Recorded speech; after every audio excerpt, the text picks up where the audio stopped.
I'll never see the world in color again. I'll never feel that utter, uncomplicated, beautiful joy of being alive and not even knowing why I feel joyful. Um, and yet I did. And yet I did. And yet it comes back. And yet the hope returns and the feeling of meaning and connection returns. And you fall in love again. You fall in love with people and with football clubs and with the world again. Today's guest is someone whom I view as a personal inspiration, a gent who is he's a triple threat as an author, YouTube creator, and tireless force for good. His acclaimed novels, including The Fault in Our Stars, Paper Towns, and Looking for Alaska, have all been adapted for film and television, while his most recent release, The Anthropocene Reviewed, proves that every non-fiction book needs at least one chapter about former Liverpool goalkeeper Jerzy Dudek. Read and learn Walter Isaacson. Along with his brother Hank, he's co-created the eternally popular YouTube channels Vlog Brothers and Crash Course, and through his longtime sponsorship of League Two club AFC Wimbledon, he's become the most universally beloved uniform sponsor since the Doritos logo was slapped across Wolves shirts. It's a joy to welcome back my mate, an American icon. It's John Green. Hey, Raj, it's great to be with you. Thank you for that lovely introduction. You deserve it. I did say to you before you came on, we better smash this interview because you are genuinely the only thread of goodness holding, pretty well, the whole of human civilization from just spiraling off into the abyss. Those are the stakes. No pressure. You've never shied away from a bit of hyperbole, and that's something I admire about you. This is one of my most grounded comments of all time. But let's do it. It's great to see you. I mean, just seeing you lifts my spirits. It's a time when you couldn't be busier unless you moved your desk to Mercury and you could have 1,400 hours in every day. You're still trading video updates with Hank on Vlog Brothers channel, poised to celebrate its 16th birthday. My God, Newcastle have some midfielders who are younger than that. You've taken on Big Pharma over access to tuberculosis drugs as part of your ongoing effort to eradicate the disease that you've called a largely ignored global health issue. You've spoken up for young readers when some of your books, including Looking for Alaska and the rather incredible Fault in Our Stars, were moved into the adult section of some libraries. And somehow you still managed to watch every Liverpool and AFC Wimbledon game. John, what role amidst everything that you're entangled in does football play for you in your life? Is it like a pastime, a release, a diversion, or just a temporary escape from open Google Doc tabs? Well, I think some days, honestly, football is my easiest path to hope. It's my, and I know that's hard for you to relate to as an Everton fan, although maybe not so much lately.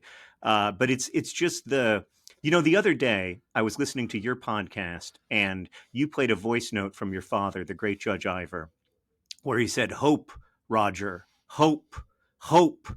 And that's how I feel when I watch football. I'm just reminded that like hope is the correct response, because often we feel so, I mean, I do anyway. I feel so prone to despair. I feel so close to despair, and despair tells me this is the whole story. And then you watch a football game and you think, well, actually everything is possible except for Manchester City losing. Like there's this glorious, I've been talking with my wife about the glorious like 10 to 30 minutes before Erling Haaland scores a goal where it seems like Manchester City might not score. And it's just glory. It's just glorious. Like that's why I watch football, is for that period of hope, however long it may be, while I'm waiting for Manchester City to score. And actually occasionally they lose. They do lose. We will talk about that and more. But when you say hope is the correct response, new listeners are realizing John Green even talks in the great names of novels, because that would be one. And I think about my dad often when I watch Everton, because I know that it's the thin kind of thread that he's holding on to for hope. And then Beto spoons one over from 3 yards out over the bar. And I'm like, Beto, you don't understand the stakes with which we're dealing. It's life and death. Yes, it literally is life and death. Beto, you beautiful human being, try harder, for God's sake, for all of us. But you've been a passionate Liverpool fan since you were 12 years old. You've been on this show many times to tell your backstory, but for the new listeners, an English lad on your school football team told you about all the professional teams in England and then added with confidence that the best one was called Liverpool. You took him at his word and you have fully embraced the club, weaving it into your own identity, the players, the traditions. You admitted you passed the chance to meet Steven Gerrard because it would, quote, be too much. And in the Anthropocene Reviewed, you wrote, no human life is complete without joining along with 60,000 people singing You'll Never Walk Alone Together. But more than anything else about this club, more than anyone in the world, to me, John, you stand for one thing and one thing only. You loved Bobby Firmino, the man who left Liverpool in May after 8 seasons, several thousand boxes of Crest white strips jammed in there. John, how are you dealing with this? How are you experiencing this loss? Do you look back with joy and gratitude for the mad one-eyed karate kicking, shirt shedding celebrations, or are you still in pain?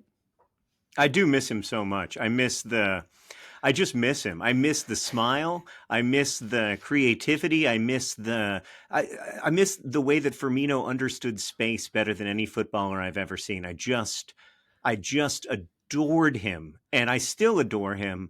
And I am genuinely grateful that he is, as the young people say, getting that bag in Saudi Arabia. Like, I think it's great for his family, whatever it takes. I mean, go get paid at the end of your career by all means.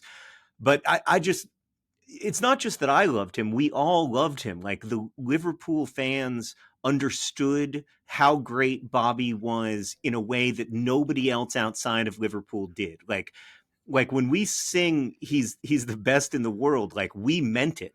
He is the best in the world. He was denied 7 or 8 Ballon d'Ors because of a lack of understanding of his genius. Get that bag, Bobby, said in a Scouse accent, just sounds truly unbelievable. But there was also something you loved about him. He was a surrealist. He was like a gentleman who lived almost by a life creed. Why do things great when you can just do things fucking weird? Yeah, no. He would dress weird. He would wear weird sunglasses that didn't make any sense, that didn't protect him from the sun in any way. And then on the football pitch, he would make utterly surreal decisions where you would think to yourself, like, well, that is clearly the wrong pass. And then you would be like, oh no, it was the right pass. It's just that he understood what was going to happen 3 passes from now. I miss that. I mean, I miss that level of creativity, but this Liverpool side has its own special identity of relentlessness that I also love. So I am able to fall in love with successive generations of Liverpool players, and it's a kind of fun, actually, to be falling in love anew with Harvey Elliott and Gravenbach and all these wonderful young players we have. So I remain super enthusiastic about Liverpool, and I know that Bobby will come home. I know that he's technically Brazilian, but I know that he will come home and spend his elder years in Liverpool as like some kind of advocate for the club. And then when they go on summer tour, he'll show up and I'll be there and I'll be like, hey, and he'll be wearing some really oversized pants, and I'll be like, I just want to tell you that I know everybody loves you, but nobody ever loved you like I do, including your spouse. It's true, by the way. All of this is true. And when you tell him that, he'll do the logical Bobby Firmino response. He'll just pull a knife right out of his anus and mime gouging out his own eye. Just to like, yes, I get you. I dig. Is what I say. You also have now Darwin Núñez, who's picked up the weird mantle and just taken it to new places. A bit like Jimmy Smits taking over from David Caruso in NYPD Blue and just saying, you thought it was a good show. It's now great. It's mine. In an old Vlogbrothers video, Nerd Fighters Unite, you said something really beautiful, and I want to dig into it a little bit. big picture about your love of football, about your love of sport, because you said we appreciate sport because it, quote, provides simple narratives when life only provides complicated ones. I've got to say, John, I love that so much. I just love the simplicity of feeling. Like I don't love feeling bad, of course. Like I don't like losing. And as a Wimbledon sponsor, I see a lot of losing. But I love the I remember turning to my dad right before AFC Wimbledon played at Wembley. I was with my dad. We were at Wembley. We were about to see this football club that we both love play in the League Two playoff finals. And I turned to my dad and I said, "It's so weird to think that in 2 hours I'm going to feel so differently, and I don't know how." And 2 hours later, as it happened, we won the game, and I felt, just the purest ecstasy. Where else, in what other part of life can you sing arm in arm with strangers? In what other part of life can you embrace strangers? In what other part of life can you cry with people in real deep solidarity, in joy, in sorrow, in heartbreak? That for me, the football is beautiful. Like I genuinely do find football beautiful. I love watching it. I think I would love watching it even if it weren't for the feeling. But the feeling, it's not actually what happens. It's not the players who matter. It's like it's the football club as a whole, as an institution, this like strange amorphous thing that we all contribute to together. Like I love that in football we say we. Like when I'm talking about Wimbledon, I say we. Not they, not like the 22-year-olds on the football field who are doing the football, but we, the football club. We were crap today. Oh, We were crap terrible today. We were Yeah. terrible today. By the way, or like God, we love to finish our chances. We've been finishing our chances so well this season, and I'm like, have we? Because I've been writing novels, actually. Like that's what I've been doing. I haven't really been finishing chances. We got a #1 New York Times bestseller list. Not so quick, Harvey Elliott. You didn't write Fault Is in Us. That was me. Me.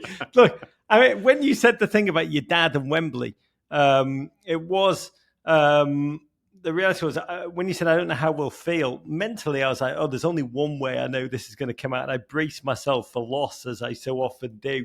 But even in loss, you leave football with exactly the same number of limbs as you entered with. The ecstasy or the agony, I mean, it's not temporary, but ultimately it's about, as Klopp always says, about the most important, least important thing. And I think that's why games can become such a refuge. But the circumstances surrounding them, the athletes who play them, they can be, even as they can be as disheartening as that scene in Love Actually, where Emma Thompson unwraps the Joni Mitchell CD, realizes that the necklace in her husband's pocket was for another woman. Alan Rickman, how could you? But in August, this is where I'm getting to with this, Jordan Henderson. Let's talk about him. Made the most out of nowhere decision to leave Liverpool, the club he joined in 2011, captained since 2015, to join Al Ettifaq in the Saudi Pro League. Many Liverpool fans were shocked, given Hendo's social conscience, his long-time support of the Rainbow Laces campaign, and what seemed like a sincere effort to make football a more inclusive game on and off the field, and really act, for long periods of time as the moral centre of English football. John, how do you understand Hendo's choice to go full Hollywood Hogan, make this surreal heel turn? I was troubled by it. I was disappointed by it. And I realize I say that where I just said that I wasn't disappointed by Bobby doing it, but I do think that they're different players and they had a different role. There was a different set of expectations around them. One was the captain of our football club, and the other wasn't. One was always known as a mad, kind of unpredictable fella, and the other wasn't. I guess the way I really feel about it is that he would have he could have gone a lot of places, and we could have gone a lot of places. We could have gone a lot of places. Me and Jordan. I'm very grateful for the years that he captained our football club, and I feel like he was a really good captain and a great player, and I don't want to take anything away from that. But I think but it was a disappointing decision, and I know a lot of my friends in the LGBT community who are Liverpool fans did feel really abandoned by him, and I understand why. I mean, I think I would have felt that way too. As a novelist, how would you finish the Jordan Henderson character arc? Does Hendo end up lobbying on behalf of Big Pharma? Well, I think we all contain multitudes, and I think it's really easy to romanticize football players. I mean, it's almost impossible not to, right? Like they're they're they're able to do these superhuman things. They bring us this joy and this sorrow. Even when we're angry at football players or we think that they suck, like we're still romanticizing them in some ways. We're still thinking of them as something other than like regular, normal human beings. And I am fascinated by the way that we do that, especially in contemporary culture. You know, we lift people up so high, we drag them down so low, and sometimes we don't make space for them to just be like flawed humans who make kind of uh you know selfish or short-term choices. um I don't know. I I don't know what it's like. Like I don't know. I can't imagine needing money that bad, but I don't know. I think that the way that I honestly understand him is as human, which is to say deeply deeply flawed like the rest of us. God, I love the way you're talking about projecting just everything onto footballers, and I'm just like, all footballers are human, apart from Dwight McNeil, I who was I, is I was just thinking about Shite McNeil yes, and the your Godhead. relationship with him. Now, Um, now, now, the Godhead down there, Dwight McNeil, just a little bit above that.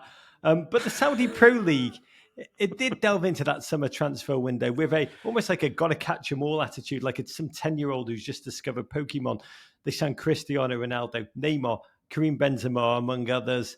yeah, And despite making, astonishing this, a rumored $250 million offer for the great Mo Salah, the most talented thirst trap in world football, Liverpool didn't budge, John. This is a man who's just scored his 150th goal for Liverpool in all comps, his 200th in the Premier League.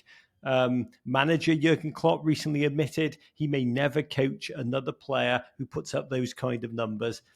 Dude is 31 years old. 250 million. 250 million. I probably would have taken that bankload of cash. But can you explain to me how you understood this moment? What is Mo Salah to this club? What is Mo Salah to you? well, he's the reason that we won a sixth Champions League, and the reason that we ended our long title drought in English football. I don't think anyone would argue that we could have done it without him. Um, and so he's an icon at the football club. He's someone who will be remembered generations from now. When we sing about King Kenny, we'll be singing about Mo that way in generations in the future. And and so I think he understands that, to his credit. He understands how important Liverpool Football Club has been to his growth and life as a footballer, and he also understands how important Liverpool fans, how much we value him and how we think of him. And look, I don't. I mean, you go to the Saudi League, you play in front of 6,000 people. You play in front of fewer people than you play in front of if you play for AFC Wimbledon. And I think that he decided correctly that there is something magical and important about his legacy, about his long term, about who he's going to be remembered as a human being. Um, that's really deeply intertwined with Liverpool, and wanted to give us at least one more year. And based on his fitness level, I mean, maybe he could play. He could play for Liverpool for a long time, as far as I'm concerned. Like he's still one of our best players, and I love watching him. I just love watching him. I love watching him play. I love watching him off the ball. Like when they have that wide shot of a Liverpool game, I just like watching Salah. I like watching what he's doing off the ball because um, he's always up to something. Legacy is greater than the bag. I think that's a quote from Greek philosophy. Um, Yeah. And the best way to go get the bag is to own part of an MLS team, right? Like the Beckham Messi strategy. That's also a strategy. The best way to get the bag, I just thought of Jack Greeley. Me Gucci bag, me bag. The best way to get the bag is just to nip into the Manchester City locker room when Greals is on the field and just nick his. But speaking of Jurgen Klopp, who has won almost everything there is to win since he came to Liverpool from Dortmund in October 2015. Wow, we've had over 8 years of Klopp at Liverpool, 8 years of that goodness. And I know I'm meant to be, a hater and Liverpool and Klopp, but my God, I do believe this. If you're tired of Jurgen Klopp, you are tired of life. He's a man who's guaranteed to have a statue outside of Anfield within the next decade. Hopefully one of him hugging or maybe post-match fist bumping. And he's so charismatic. That you don't mind admitting that you like him. It's like saying you cheer for Scarlet Fever every time you read The Velveteen Rabbit. And he might have met his cuddly match this year when big Ange Postecoglou was appointed at Tottenham Hotspur, becoming the most lovable limb on the coaching morality tree. Are these two men, these two almost anti-Mourinhos, proof that nice guys who feel things can succeed? Is there any downside to having more managers with more empathy, more humanity in our cruel football world like these two? I love them both. I mean, I'm really happy for Spurs fans that they have a manager that they can get behind in the same way that we have a manager that we can get behind, because, I know a lot of people feel this way, but the way Jurgen Klopp talks to me in a press conference, I want to run through walls. And you alone. Yeah, me alone. The way he's talking to me in a pre-match press conference, I'm ready to go. Like, I am ready. I will play Manchester United this weekend. Let's do it. I don't know how I'm going to do it. I haven't played football since I was in 8th grade, but we're doing it. I'll be out there. My back hurts. I've got a ruptured disc, but I'll be happy to give everything I've got. And some people have that ability, right? Like there's the tactical genius that, of course, you have to coach at a very high level, but there's also just the human ability to motivate other people and to make them believe. Like, I remember when Klopp first came, he said that Liverpool had to turn from doubters to believers, and he understood what our problem was, like, in a deep way, that, like, I remember every time we would get close to a title for 20 years, I would be like, well, I can't wait to see how we mess this up. I can't wait to see, like, who slips at midfield to make sure that we don't win this one. And yet somehow Klopp turned us. I mean, he did it. It was like magic. He turned us from doubters to believers. You're almost couching him. And I've seen this of Ange and Tottenham fans. It's almost couching it in theological terms, from doubt to belief. I mean, there is, like, right. Ange is, you can't question Ange. For Tottenham fans, here it is. They needed a religion. He is their religion. Yeah. Angeism. And the fans believe it. The players believe it. We had Sonny come on the show. I asked him what the team talks are like. He said, he makes me feel like a little child again. It's like, he said, I thought I've seen it all in football, was what he said. But he makes me feel like a little child again. And it's working. Please God for Tottenham. It's working for Liverpool, because we are talking at a time when your team are top of the Premier League. Top of the league. 1 point ahead of Arsenal.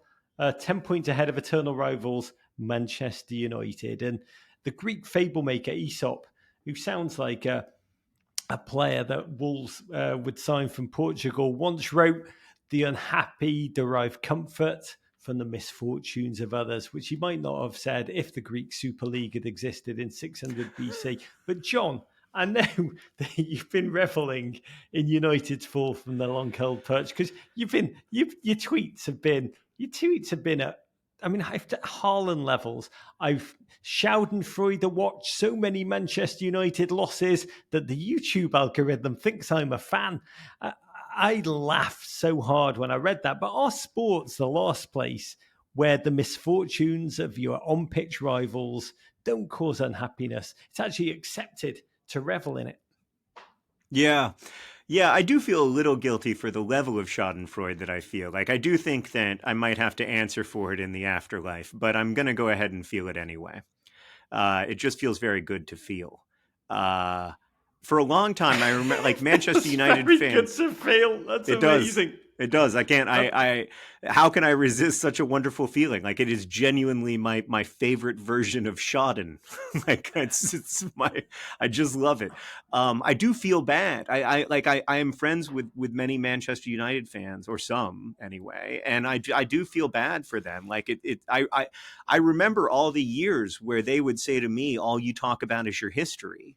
And I'd be like, well, that's all I have to talk about. So, yes, you're right. Like, we revel in our history because it's what we have.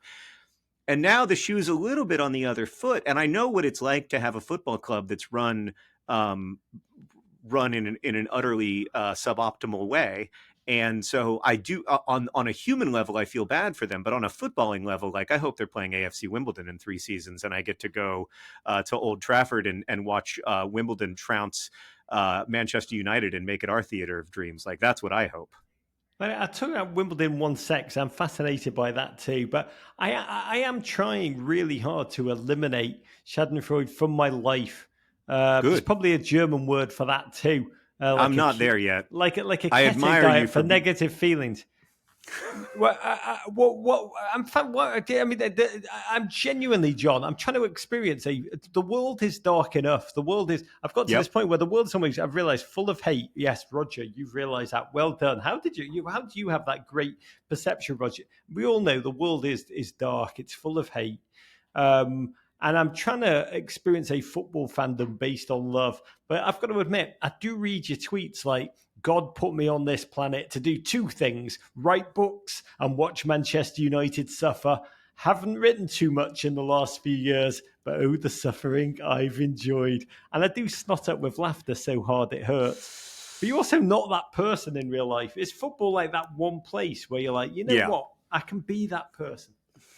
It feels a little bit to me like it's the one place where I can be that person. I think um, there was a time, at least, where my Twitter bio was nobody should follow this account. This is the worst of me, and it is. It is in some ways the worst of me, and I'm not super proud of that tweet about how God put me on this earth to watch Manchester United suffer. That's not that you're right. That's not me. And I also want to I want to love football from a place of love, and I want to love the teams I love from a place of love. I'm reminded a little bit of my all time favorite prayer from Saint Augustine, who wrote, "Lord, make me chaste, but not yet."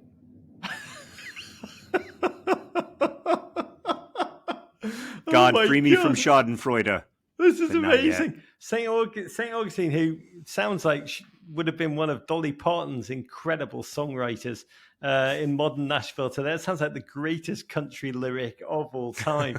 But you've also been, and you just mentioned them, an enthusiastic, a deeply involved supporter of League Two's AFC Wimbledon. Started over a decade ago in the most wonderful way. You were playing FIFA as a version of AFC Wimbledon. You named them because you're a great novelist. You came up with this name, AFC Wimbledon, Wembley Womblies, and led by your striker, Ball John Green, took them from League Two to a Premier League title. Come on, Ali Al Hamadi. You were watched, by the way, hundreds of thousands of people followed this. And why wouldn't they? Who wouldn't want to see Ball John Green? But your fictional efforts led to a relationship with a real life club where you've been the short sponsor for both the men's team and the women's team. There was a John Green stand at the club's former ground, Kings Meadow. You were an integral part of their crowd-funded efforts to build a new stadium. So, John, you are someone who supports a Premier League club and a lower league team. Can you put into words what the difference is to you? What do you get out of AFC Wimbledon that you can't get out of Liverpool? Well, just on a human level, it's a lot easier to. I mean, I know by face probably 20% of Wimbledon season ticket holders.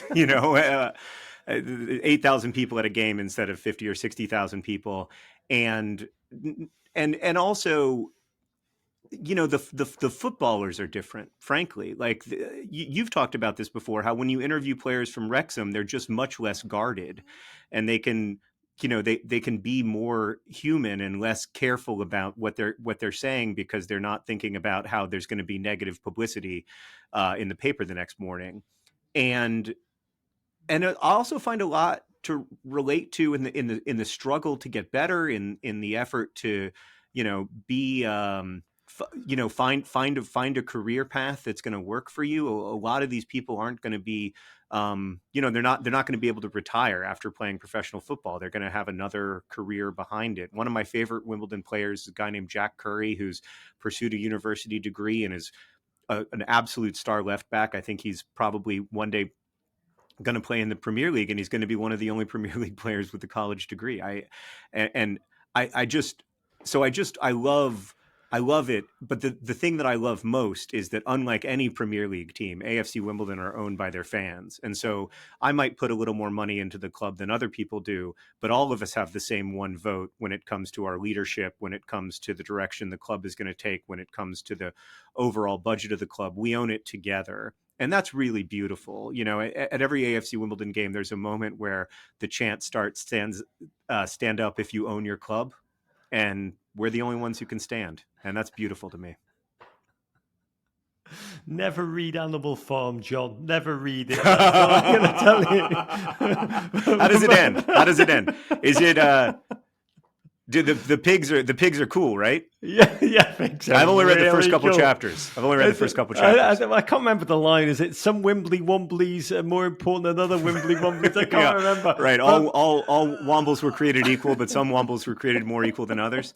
AFC, they would. But we found a way to make it work, Raj. Like, that's the astonishing thing. AFC Wimbledon started out in the 9th tier of English football, and we have found a way to make it work. It's not easy. I'm not going to pretend that there's not a lot of drama and, hullabaloo, but we have found a way to become a full-time professional team back at Plough Lane, where we belong, where we were in the 1980s when, AFC Wimbledon, or the previous version of Wimbledon FC, won the FA Cup. That's an astonishing story to me. It's a true fairy tale, a true underdog story. I'm currently just so filled with joy by your Wimbledon story, and so sad again for the cart horse in Animal Farm. I'm having really extreme emotions. But Wimbledon were joined in League Two this season by, I call them the football world's greatest, tiniest superpower, Wrexham AFC. The team, the narrative, well known to anyone who listens to this show, found themselves jam stuck in the National League football pyramid's Sarlacc pit for 15 long seasons. Wrexham are currently in second place in League Two, 6 points behind leaders Stockport County and 6 ahead of AFC Wimbledon. The two teams played to a 1-1 draw back in August. Wimbledon will travel to the Stoke Kai Ras in January for their second meeting of the season. I know you've been to watch games at Wrexham. How do you view the Wrexham reality, John, even as your now rival? How do you experience their story of rise and wonder? Well, I will say that I think we're a proper fairy tale, and I'll their fairy tale is a little different, but I have a lot of admiration for the way that Rob and Ryan have gone about this work, the way that they've invested not just in trying to get the football club out of the National League, but really deeply invested in the community, and the way that they've always begun from a place of listening. It can be easy, especially as an American. I know this. It can be easy as an American to come in, to think you know what to do, to buy inexplicably both Lavia and Caicedo, to spend $600 million on the Los Angeles Dodgers of Chelsea Football Club, and think that you know what to do. And I think that, by the way, wait till Otani is playing holding midfield after January. It's going to be amazing. I wouldn't put it past him that he could do that. He can do everything else. But and I wouldn't put it past Todd Bowley to try to sign him either. So it's not out of the realm of possibilities. But I think that, the way Rob and Ryan went about, or have gone about, trying to grow Wrexham is the absolute right way. And I think that because it's the right way, because they've been so grounded and are so grounded in that community, because they listen to that community, and because they've really worked to build relationships there that are deep and real, I think that they're going to go all the way. I think that they're headed. I think that they're headed all the way to the Premier League, and I think that that's going to be a wonderful story for people in Wrexham.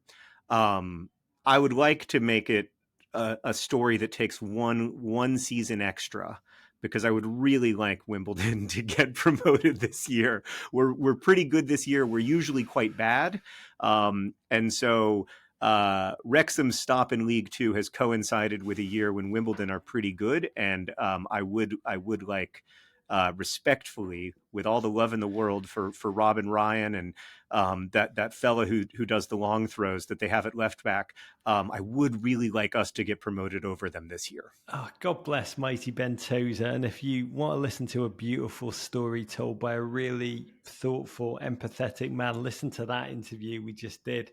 It was beautiful. It was just so nourishing. John, I've got to say, one of the goals for 2024 for me is to go to a Wimbledon game with you, mate. It really, we got to do it anytime. We will pull it down. I want to be a person of action, not just talk in 2024. Beautiful.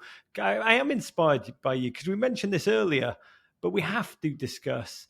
It's been a marvel watching your ongoing fight against tuberculosis, a treatable disease that somehow still in 2023 kills over 1.5 million people every year.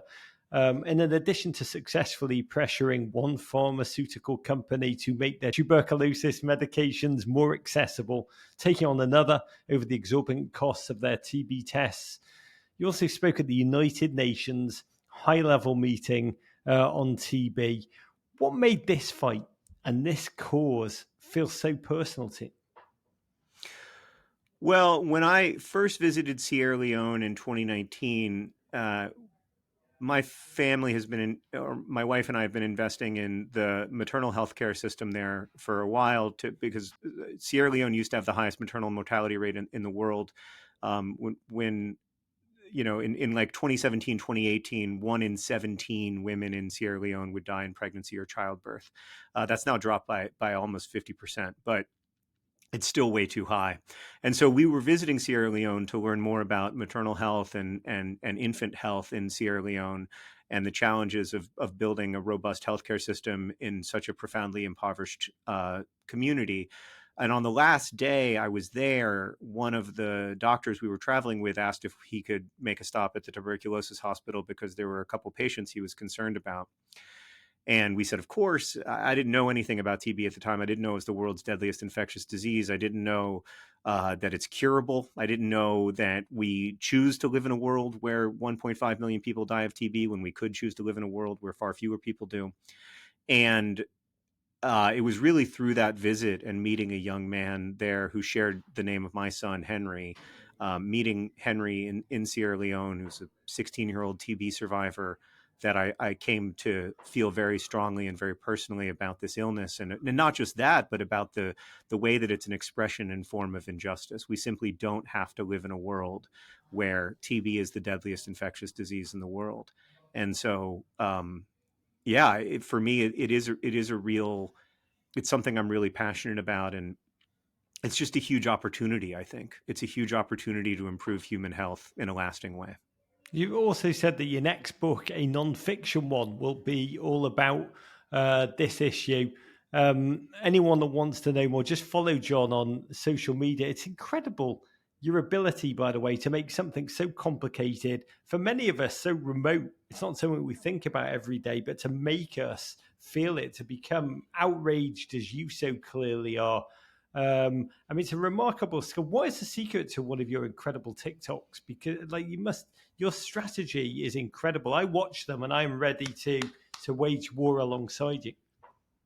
I think the thing that people need to feel is hope. They need to feel like the world is unjust, but it doesn't have to be as unjust as it is, and that there is a path forward for us as a species toward a more just and equitable social order.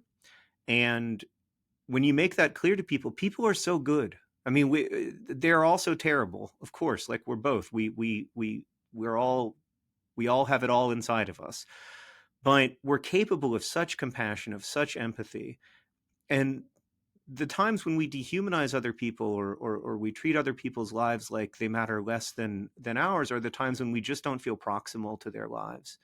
And when we can make ourselves feel, when we can bridge those divides, and we can get across those empathy gaps, and we can realize that all human lives, as Faulkner put it, grieve on universal bones.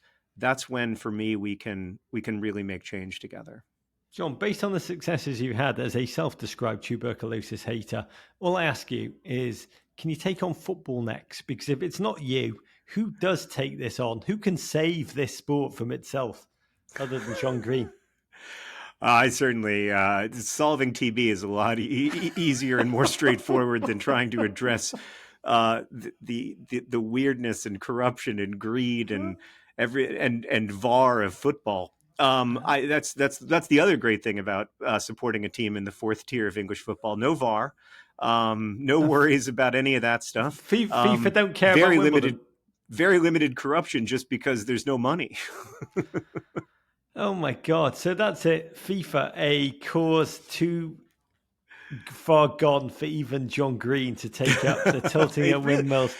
It is astonishing to me that FIFA continues to have so much power in global football when everyone knows. Everyone knows. I mean, we're living in a world where the brazen is almost the shield that no one, when you are that brazen in life, in politics, in culture, Right. God, It's a strategy, right? To just be like, yeah, we're corrupt. What are you going to do? Oh my God. Just do not watch the Copa America draw where the CONMEBOL officials said into a microphone, "We are not interested in money." If he said it, it has to be true. On a more personal note and more meaningful than FIFA, your brother, the remarkable human being, your collaborator, Hank, was diagnosed with Hodgkin's lymphoma earlier this year, started treatment in August. He announced, thank God, that his cancer was in complete remission. And a lot of our viewers are going through so many personal challenges in their own lives, listening to this, or within their families at this time of year. What have you learned from going through this, your own personal darkness alongside the mighty Hank? Yeah, it was the worst year of my life, and I didn't even have cancer. It's been really hard. And I, you know, Hank is not just my best friend and my brother and my closest collaborator. He's also the person I admire most in the world. And, he's a person who lives his values in a deep way, in a way that I never will. Um, and I just love him so much. And to see him scared and to not be able to help, to not be able, I mean, I could help in some ways, but I couldn't address the fear because the fear was real. I couldn't solve for that.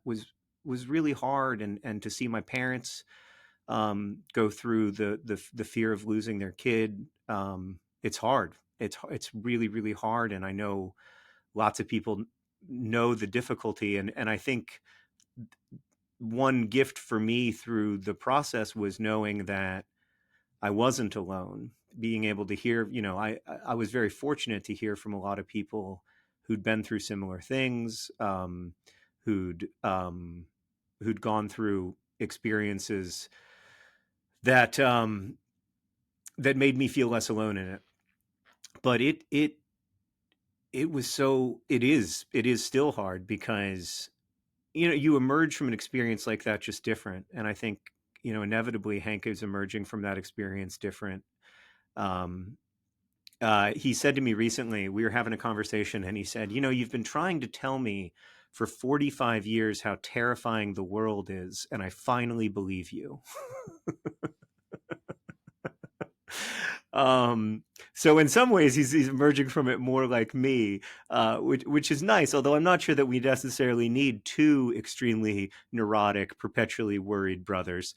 And my role as the sickly, anxious one.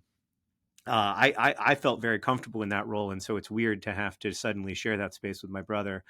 But I am so grateful that he's doing well, and that he is in remission, and that uh, the most recent scans looked great.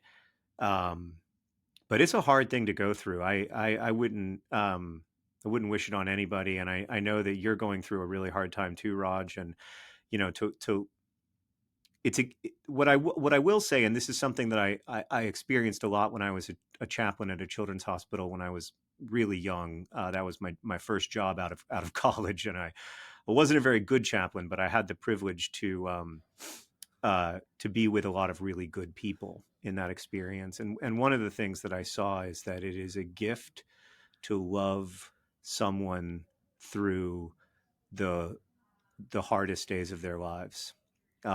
It's not an easy gift. It's not an uncomplicated gift, but it is a gift.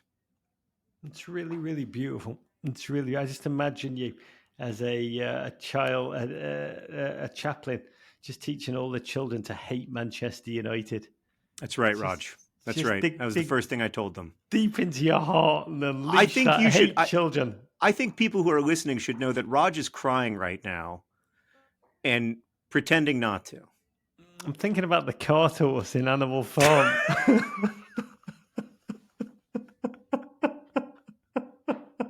I am. I'm always thinking about the cart horse. I mean, it's a beautiful thing you've said about caring for someone in their darkest hour and in a deeply noble. I mean, there's a true nobility to that moment, a true vulnerability in that moment, and I'm sure a lot of people who are listening to this are also feeling. I mean, deeply and emoting greatly as they hear you talk about that. So, I want to end on a note of more optimism if possible. This is the one we can't blow. This is the one that I think possibly saves civilization in 2024 if we stick the landing like Kerry Strug. I'm going to say we, I mean you, but I'm using it in the sporting we. Really, last question. This has been personally for both of us, footballingly for everybody, such a year of highs and lows, of light and darkness. On the one hand, this was a year that Taylor Swift became Times Person of the Year. And on the other, the word of the year was Riz, which I've been trying to make happen forever as another nickname for Raheem Sterling. But in your last book, in that beautiful essay that I referenced about Liverpool's Champions League winning goalkeeper, just a great surrealist in his own right, Jersey Dudek. You wrote this, you said, you can't see the future coming, not the terrors for sure, but you also can't see the wonders that are coming, the moments of light soaked joy that await each of us. So, John, what moments of joy might be ahead for us next year? Can you leave us? Can you leave us with some words of hope? Well, we are going to love each other through this life. That's the responsibility and privilege of being a person.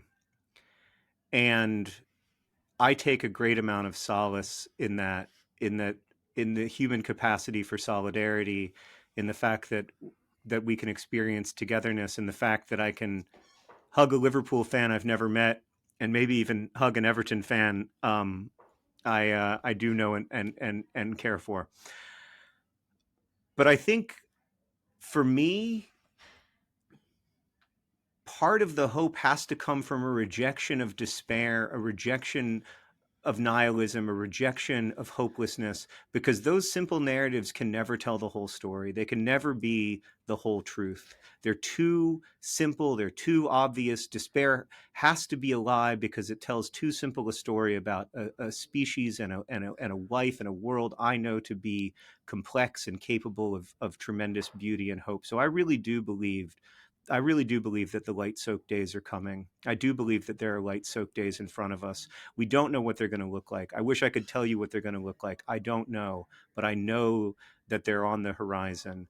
Um, and I know it partly because in other difficult times in my life, I've felt like, well, this is, I'll never see the world in color again. I'll never feel that utter, uncomplicated, beautiful joy of being alive and not even knowing why I feel joyful.